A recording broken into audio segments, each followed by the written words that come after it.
the world is in crisis. การแก้ไขปัญหาโควิดถือเป็นวาระแห่งชาติ And people are looking for hope and answers. Thai PBS World is there with you with the best minds of the day. Join us on Thai PBS World tonight, every weekdays at 7 p.m. Thai PBS World, we bring Thailand to the world. สวัสดีค่ะ Very good evening. Welcome to our 7 o'clock news. Thai PBS World tonight. I am Natha Gomonwadin. Good evening. I'm Nad Bunag. And Kunat, with the student protest right now is being watched very closely. And the House of Representatives has set up a committee to really study what the protest demand by students. But today we see expression by General Army in Chief that he expressed unease of the protest. And at the same time, Thailand has found 10 new cases of COVID-19, and that includes soldiers who returned from Hawaii. Okay, so let's begin with the student protest.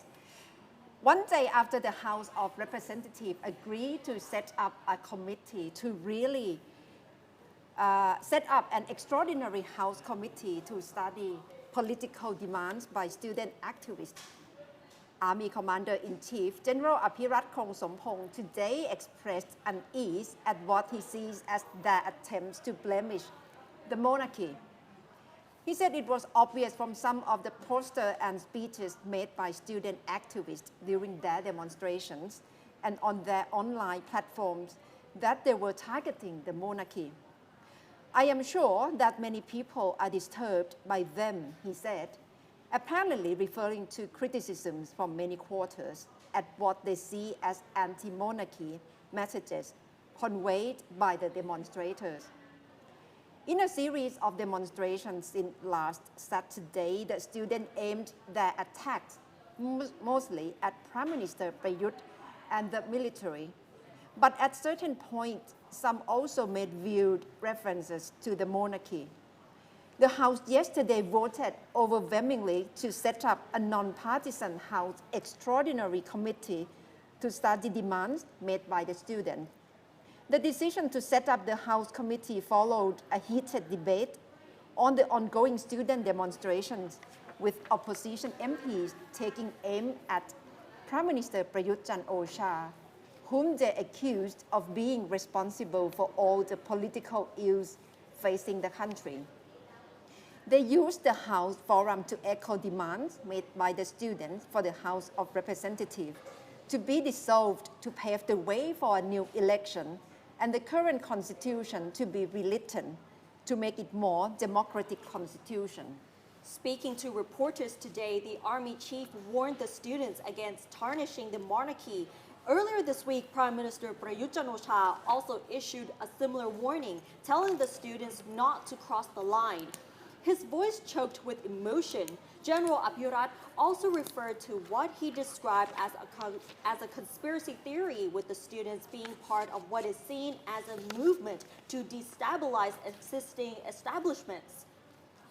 General Apirat made a splash last year when he accused some politicians of colluding with academics and intellectuals to manipulate students to stir up political troubles. He said the army is closely monitoring the situation to ensure that there is peace and order, but has no intention to intervene with the student demonstrations. He said even when some of the student activists staged a rally in front of the headquarters of the Royal Thai Army early this week, the army took no action against them. He also dismissed concerns that the current situation might escalate into a political confrontation and end up with violence similar to what happened to the student movement back in 1976, when scores of students were massacred by right-wing mobs allegedly supported by the military. Meanwhile, a group of self-declared loyalists today called on the army chief to find ways to deal with people trying to violate the monarchy. They made a call in a letter submitted to General Apirat at the Royal Thai Army headquarters. The group was led by Kun Sathit Seagal, a chairman of the Indian Thai Business Association. He He said the monarchy is the country's most revered institution that must not be violated in any way. So that's what's the latest development of student protest. And Kunat, right now, Prime Minister is very much in tough challenges in making the decision on cabinet reshuffle.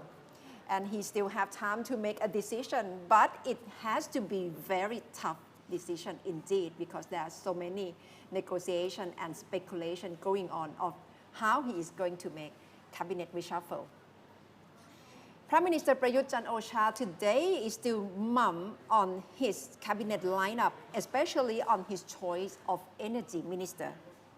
A former chief executive officer of PTT, Thailand's state-owned and publicly listed oil and gas enterprise, Pailin Chuchot Thawon, is known to have been tapped to take over the much-coveted cabinet portfolio. But Pailin has reportedly turned down the offer at the last minute. Pailin also served as a deputy communication minister in Prayut's last cabinet.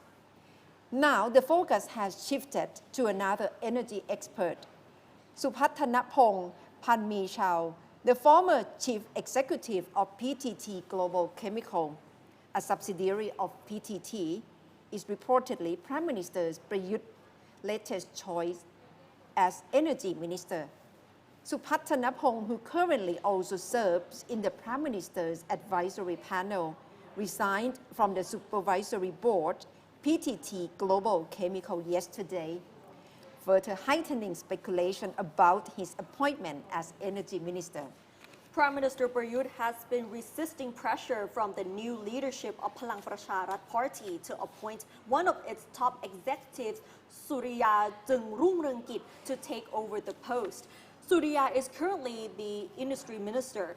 The Prime Minister said yesterday he expected to have his new cabinet lineup ready by mid-August.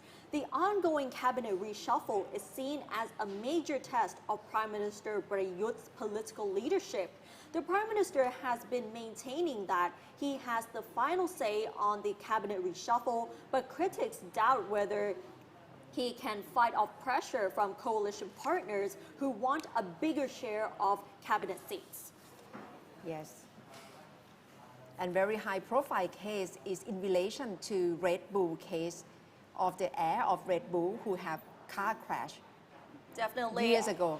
Definitely. And if we turn back to 2012, this was the biggest high-profile case at the time, because what really sparked huge criticism was not just the hit-and-run incident, but it was how the Thai authorities tend to be more lenient with wealthy suspects. And today, all the charges against the Red Bull heir, Warayut Wittiya, who was accused in a car crash that killed a police officer, have been dropped. The Royal Thai Police announced today that it agrees with the decision by special public prosecutors to drop the final charge against him for the hit-and-run killing of a traffic police officer on Sukhumvit Road in Bangkok back in 2012. The Royal Thai Police spokesperson told the media this morning that the Legal Affairs Department of the Royal Thai Police also decided to withdraw the arrest warrant against Warayut and to ask Interpol to cancel the international arrest warrant, now that the special prosecutors have decided not to pursue the case. Warayut, who is believed to be living overseas, fled Thailand to escape prosecution. He was accused of ramming his Ferrari into Police Sergeant Major Vichien Klan Prasert as the officer was riding a motorcycle on Sukhumvit Road in the Thonglor area. The policeman's body was allegedly dragged about 100 meters by Warayut's car. It was reported that the Wittiya family had paid compensation to the relatives of the dead policeman in an out-of-court settlement. Several charges were filed against Warayut, including driving under the influence of alcohol or drugs, speeding, reckless driving causing death to other people, and failing to stop to help the victim. All the charges except the reckless driving charge were dropped by the prosecutors. Police General Piya Uttayo said the Royal Thai Police was notified about the decision not to pursue the charge back in June. Meanwhile, the deputy spokesman of the Royal Thai Police, Police Colonel Grisana Pattanajaran, said that it is normal for prosecutors to drop charges, and the Royal Thai Police will not interfere with the affairs of the prosecutors. Insisting that this is not a case of double standards, he said he believes the prosecutors based their decision on the available evidence. Whether the police will challenge the prosecutor's decision depends on evidence, not on public sentiment, adding that some of the police officers involved in the case have been disciplined. Police Colonel Grisana stressed that the decision to drop the charge does not affect the right of the damaged party to pursue the case in court, adding that the police regret the death of the police officer. Although the police said this is not a case of double standards, but according to a news report by the Associated Press, the brother of the dead police officer, Porn Anand Klan Praser, revealed that he had signed a contract with the Yuwitiya family back in 2012, in which the officer's survivors agreed not to file criminal and civil charges over the death in exchange for 3 million baht compensation.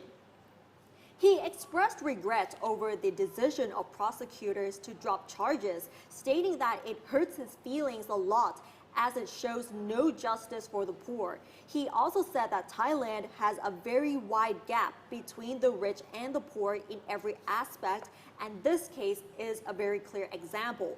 The Yuwitiya family owns about half of the Red Bull or Krating Dang empire, which was co-founded by his grandfather. The family is ranked second on the Forbes magazine's list of the richest families in Thailand, with an estimated wealth of 20.2 billion US dollars. So that's very controversial case in Thailand, and the public expressed so much anger and criticism on the solution or on evolution of the case. Definitely, it really sparked a lot of controversy and criticism back in 2012 and up until now, where the charges have all been dropped. Yes, and the case that the whole world has been watching, Kun Nat, is about relations between China and US and their retaliation against one another over the closure of Consulate General. Definitely, because the relations between the US and China have been heating. Remember how the other day the US has ordered to close off the consulate in Houston, right? And yes. Now China has ordered the US to close its consulate in the city of Chengdu today, following a sudden closure of the Chinese consulate in Houston, intensifying the diplomatic conflict between two countries. If we all remember, China already condemned the decision and threatened to retaliate against the sudden closure of the Chinese consulate in Houston. The Chinese Foreign Ministry stated that the US seriously breached the international law, which is the basic norms of international relations, and this move gravely harmed the relations between China and the US. The relations between the US and China have deteriorated sharply this year over a range of issues, from trade and technology to the coronavirus, China's territorial claims in the South China Sea, and its clampdown on Hong Kong. US Secretary of State Mike Pompeo said in a speech on Thursday the United States and its allies must use more creative and assertive ways to press the Chinese Communist Party to change its way, calling it the mission of our time. There have been few speculations that China considered closing the US consulate in Wuhan, where the United States withdrew staff early this year due to the coronavirus outbreak. A state newspaper editor had suggested that China could order a dramatic scale back of staff at the US consulate in Hong Kong. According to a professor and American studies expert at Fudan University in Shanghai, the Chengdu consulate is more important than the Wuhan consulate because that is where the US gathers information about Tibet and China's development of strategic weapons in neighboring regions. He said the Chengdu consulate was less important for trade and economic activity than U.S. consulates in Shanghai, Guangzhou, and Hong Kong. And based on the Chinese media reports, the Chinese Foreign Ministry said that the decision was a justifiable and necessary response to the unreasonable act of the U.S. on the 21st of July of abruptly asking China to close its consulate general in Houston by Friday. Shortly after the announcement, Global Times editor-in-chief said on Twitter that China had ordered the U.S. to vacate the consulate in Chengdu within 72 hours and notify them at 10 a.m. on the 24th of July, which is today. The consulate will also be shut at 10 a.m. local time on 27th of July, which is this Monday as well. Yeah.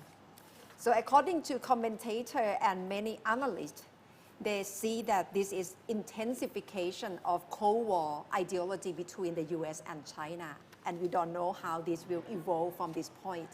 We don't know how is it going to evolve and when is it going to end as well, because it seems that the relations are heating up here. Yeah, but probably it's something to do with presidential election. So the timeline would be quite crucial, whether President Trump will lessen his stance in the near future. Definitely. And what about other story we should know today, Kunat? And just so you know, these are the stories we've also been following today. Thailand recorded 10 new cases of COVID-19 today. 6 of them are soldiers returning from a military exercise in Hawaii. Other cases came back from Sudan, Pakistan, Germany, and the Netherlands. This brings a total number of infections to 3,279, with 2 new recoveries and no new fatalities. All criminal charges have been dropped against the Red Bull Air Warayutyu Wittiya, who was accused of killing a police officer in a car crash back in 2012. The suspect originally faced charges of speeding, hit and run, and causing death by reckless driving. Protesters who called themselves the Coalition of Salaya Students gathered in front of the government house today, demanding the Prime Minister to resign, to draft a new constitution, and to dissolve the parliament. This is one of the latest demonstrations, following a large protest at the Democracy Monument last Saturday, which sparked many other rallies across the country.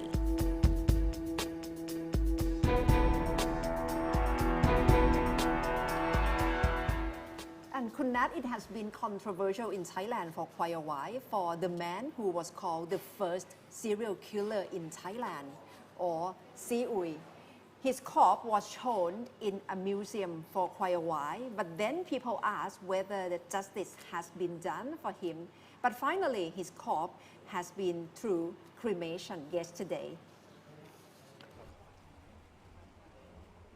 A funeral ceremony has taken place for a man touted to be Thailand's most notorious serial killer, decades after his execution. For decades, Thai parents warned their naughty children that if they didn't behave, Siui would come eat their livers. After all, his mummified corpse stood on display in a glass case for years in the Forensic Museum at Bangkok's Siriraj Hospital. In recent years, however, doubts have been raised about whether the man called Thailand's first serial killer was given justice, and a campaign was launched to at least give him a proper funeral. On Thursday, 6 decades after his execution, that finally happened. Siui, a Chinese immigrant who worked as a gardener, was reportedly caught red-handed in 1958 in the forest in Rayong province, burning the body of an 8-year-old boy who had disappeared on an errand. Police were quick to pin on him at least 5 previous unsolved murders of children dating back to 1954, some in other provinces.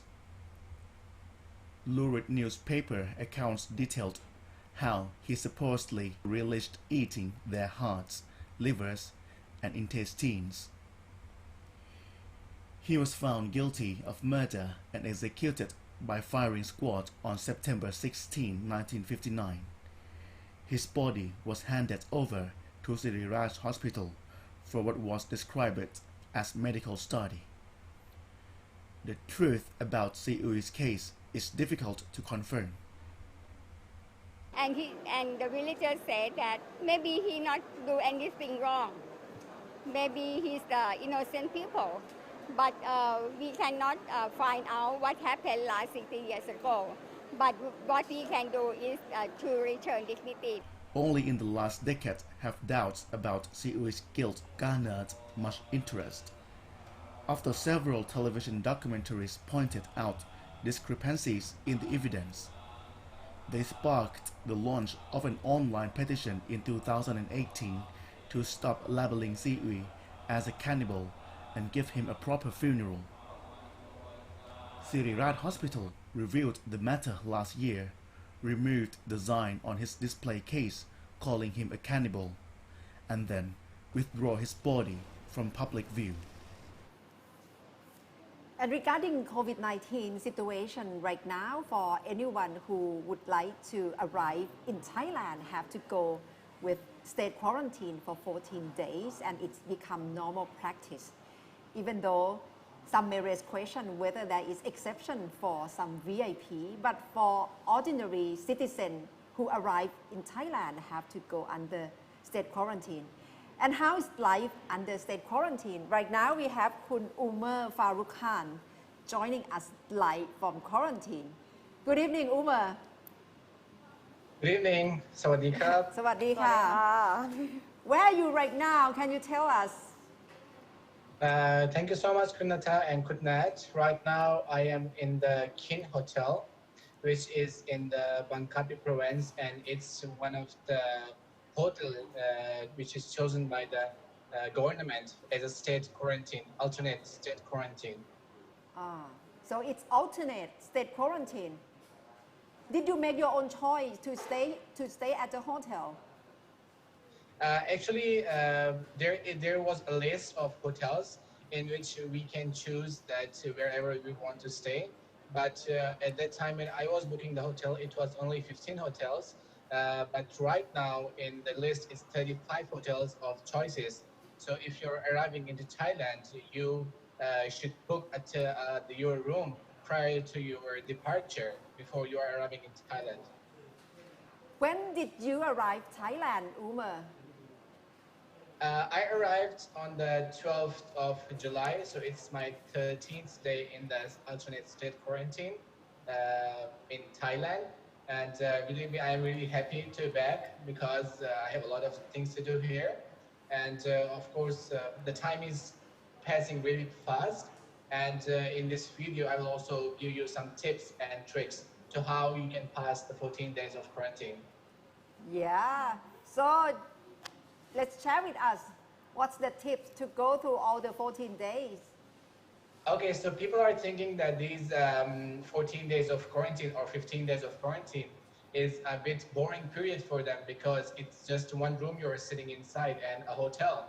So I would like to suggest people that, okay, if you're arriving into Thailand, you are staying in a state quarantine hotel. So what I did is like I started a short course for my future careers, like the Photoshop course or Premiere Pro course, which is allowed for 12 days. And this was one of the things which I did in my quarantine, and I didn't feel bored at all. And of course, I read a lot of books, which is a gain in my knowledge. And what I'm calling this period in my life is like to date with yourself. So actually, this is the time which you can spend it with yourself only and polish your skills and what you are thinking to do in the future. So normally, if you want to date with someone, you need to go as a couple. But this time, I call it's my own thinking that it's to date with yourself. So this is the life of the state quarantine. And it's quite well, it's quite going good. It's kind of a holiday, but the limited kind of holiday because in the first 3 days, you cannot go out of your room. And after that, of course, you can enjoy the hotel facilities.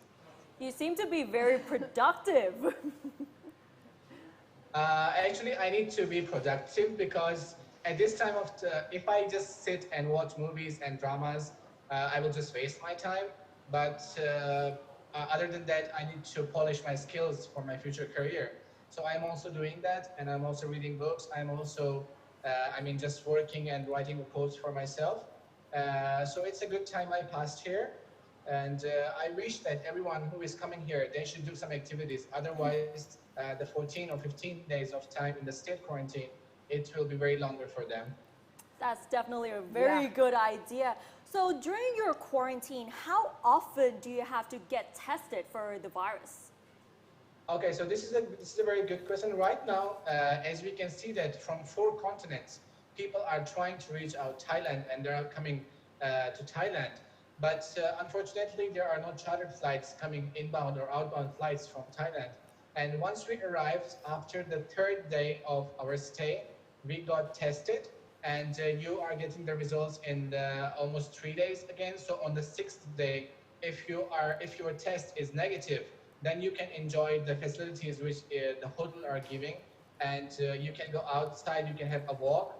And another test which we had yesterday on the 12th day, and of course you will get the result on the 15th day, and that actually will be your last day in the state quarantine, and on the 16th morning you can actually go to your home.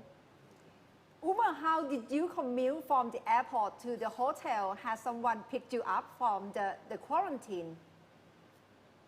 Actually, we were very elegantly received by the Thai government. I mean, I was not expecting that much preparations, but according to my understanding, the Thai government has done a great job in receiving us in a perfectly good manner. And we were checked in with our immigration issues and checked our passports, and we got the stamps. After that, we got our luggage. And in a very elegantly, mannerly way, we were sent to the vanes. I mean, like a lot of people had booked different hotels, of course. So every hotel person were there, the representative, and they need to receive you and bring you back to the hotel. So that was my really great experience that I was not expecting that much, but the Thai government has done a great job in receiving the guests from outside the countries. And this is not just for our flight, it's for all the flights. And why in quarantine are you really isolated? Have you do some activities or socialize with others who are staying at the same quarantine? Actually, we got a chance to make some friends. After the 3rd day of our quarantine, we can go outside from our room and we can sit in the relaxing room. We can go to the balcony to enjoy a cup of tea with our friends, with our new friends. So it's kind of also, I came to know a lot of good people here, and I made I'm a socialized person, so I like to make friends. So of course I had some friends. Right now they are my neighbors in the other room, but we are not allowed to sit in one room, but we can go to the balcony together and have a cup of tea. So yeah, it's a good place to be socialized with people, but after your 3rd day. Yeah. And tomorrow is your last day in the quarantine? Actually, a day after tomorrow is my last day in the quarantine. I am right now waiting for my 2nd test, if it's negative, and I hope it will be negative, and then we will go back to home. Can I ask you about expense that you have to spend in order to stay at the quarantine? You have to spend your own budget, not funded by the Thai government? Yeah, as I told you that the list which I was given includes 15 hotels. So the pricing, the budget is like from 35,000 baht to 110,000 baht. So you can choose from the range whichever you can afford. So for the students, they have the least budget hotels, and for the business people, they also have the 5-star hotels. And if I can give some names, it's like Anantara Riverview Hotel or Move and Pick Resort, or other hotels such as Richmond, or these hotels are, they also have the cheap hotels, and they also have the expensive hotels for the business people and also for other families.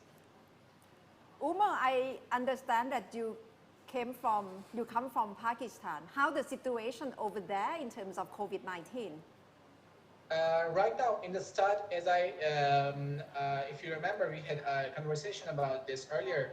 At that time, it was controlled very well. But right now, the situation is getting harsh in Pakistan, and we have 270,000 cases right now of COVID-19. The reason is that because people are not following the precautionary measures which the governments are giving. But right now, the Pakistani government has started a smart lockdown system in which people of the area which is highly affected are isolated. So, I hope that the situation will get better soon in Pakistan. But right now, it's going on a very high speed. When you were in Pakistan, how did you protect yourself from getting infected from COVID-19? Okay, so if you are staying in a village site or if you are in the outskirts of your country, the chances of getting infected by the COVID-19 is very less. So if you are staying away from the city, if you are not going to the city and crowded places, and you are just isolated yourself to home, then of course you will not get infected. So that's what I did. I just isolate myself to my home, and I didn't visit any crowded place or in these days, especially in the last 3 months when I was there. So yeah, that's the only thing which you can do is like stay away from the crowded place. And right now, as I told you that for the smart lockdown, we already know that those areas are highlighted by the government that they have high cases. So we avoid going that places and just we stay isolated at our homes. So what are you going to do after you're done with the quarantine? I will see you soon in the office. I will see you soon in the office after my quarantine. Okay, so see you soon. Uma, just wondering what's the connection you have in terms of the media at the hotel? Can you watch TV and how's Wi-Fi connection? Of course, we have a high-speed Wi-Fi, and the hotel is also providing us Netflix, and we can also access to the Thai channels. Mostly they're in Thai, so I cannot watch it, but mostly I watch Thai PBS and Channel 3. So yeah, that's the only enjoyment for me, and I have my own I have my own schedule. Like in the morning, I read books. In the afternoon, I take my classes. And after that, in the evening, I had some free time to read some more books. And at the night time, I just watch movies and sleep. So that's all what we can do in the quarantine life. Wow, that sounds good. Very productive here. It's like a very good example of time management here. Yeah.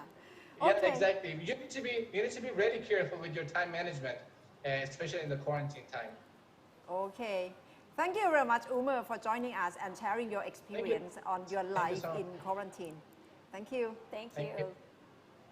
สวัสดีครับ สวัสดีค่ะ See, he's so productive with his time in the quarantine. And it's definitely a very good example for others who would be in state quarantine as well. So maybe in the morning you might read some books or take some online classes and then free time to watch movies or to make video calls with your friends. That if people are wondering what life in state quarantine is like, maybe you can take Umer's life as an example. Yeah, he seems to be planning in advance quite very well. But he's staying in state alternative quarantine, not purely state quarantine. Not really state quarantine, so more of an alternative quarantine. Yes. Okay, and that brings us to the end of Thai PBS World Tonight. Thank you very much for watching us. Thank you so much for watching us. Kunatha Gomowatin and I'm Nad Bunak standing off, and we'll see you at 8 p.m. with Thalok of Thai PBS World. We'll see you then. สวัสดีค่ะ